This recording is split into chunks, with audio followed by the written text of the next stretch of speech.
And that is it. We have some apple and brown sugar pork chops.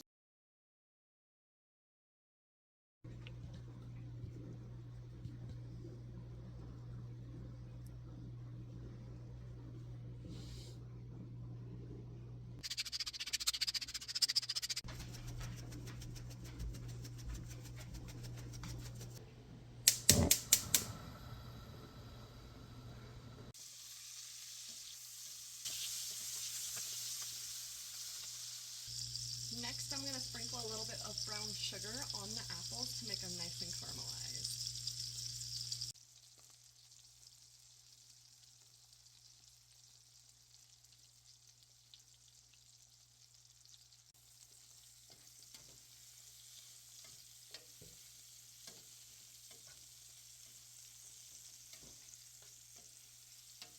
After these are cooked part way, we are going to take them out and then put the pork chops in. I am cooking these in bacon grease and olive oil. Smells amazing. I am not gonna lie, my husband is usually the one who spoils me with this dish. I have never actually done the apples and pork chops before, and he doesn't cook very often, but this is amazing.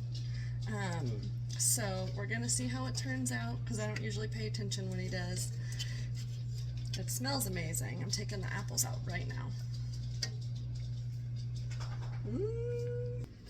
As for the pork chops, the only thing I am going to season them with is some fresh pepper, because these are homegrown pork chops. We raised 6 of our own Kuni cross, not last year, but the year before.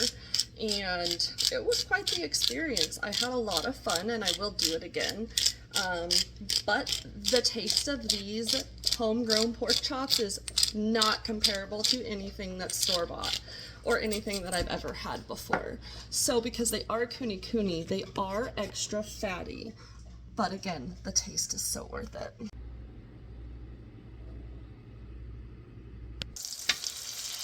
I'm gonna dip it on both sides.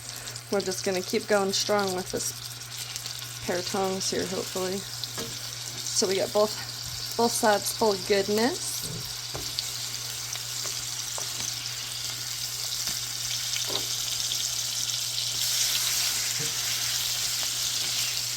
That nice sweet apple flavoring.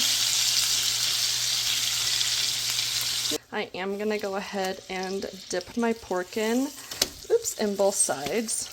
I should have grabbed a fork. The thing about when there's a lot of fat, you want to cook it slow to render out the fat so it's not harsh. When you render the fat, it's kind of like a juicy little niblet on the end of your meat, and it intensifies the flavor tenfold.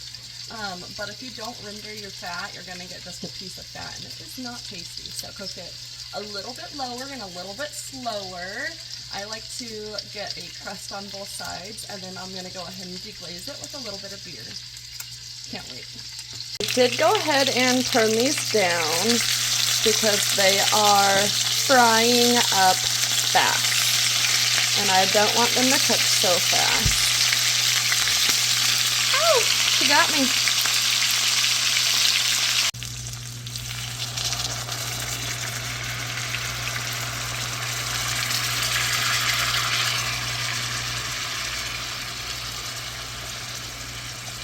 And then we're going to cover it and let it simmer.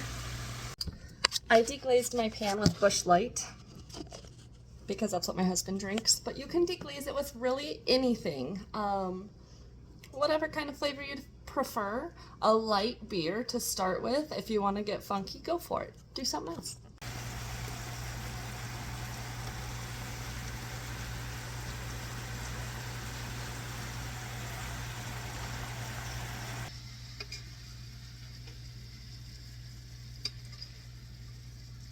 Baste the pork chops in all that good delicious sauce.